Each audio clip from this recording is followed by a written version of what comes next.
রাসূলুল্লাহ সাল্লাল্লাহু আলাইহি ওয়াসাল্লামকে একবার বনী ইসরাইলের এক ব্যক্তির কথা বলা হয়েছিল, যেই ব্যক্তি ১০০০ মাস সারা রাত আল্লাহর ইবাদত করছে। তো এই কথা শোনার পর রাসূলুল্লাহ সাল্লাল্লাহু আলাইহি ওয়াসাল্লাম চিন্তিত হয়ে পড়লেন। তার উম্মতের আয়ু কম। তারা কিভাবে এমন ইবাদতের সমান হবে? তা আল্লাহ সুবহানাহু ওয়া তাআলা আমাদেরকে লাইলাতুল কদর গিফট করছে। যেটার এক রাতের ইবাদত সে ৮৩ বছরের ইবাদতের চেয়ে বেশি। বেশি।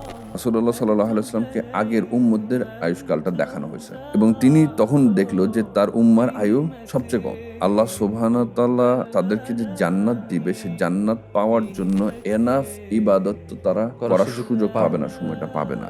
এই কারণে তিনি যখন চিন্তিত হয়ে পড়ছেন, আল্লাহ সুবহানাহু ওয়া তাআলা, আল্লাহ রাব্বুল ইজ্জত তার হাবিবকে লাইলাতুল কদর গিফট করলেন, যেন আমরা এটা ম্যাচ করতে পারি। আমরা এক রাত ইবাদত করলেও যেন সেটা ১০০০ মাস, যে ৮৩ বছর ধরে তারা ইবাদত করছে, সেটা আমরা এক রাতে পাইতেছি।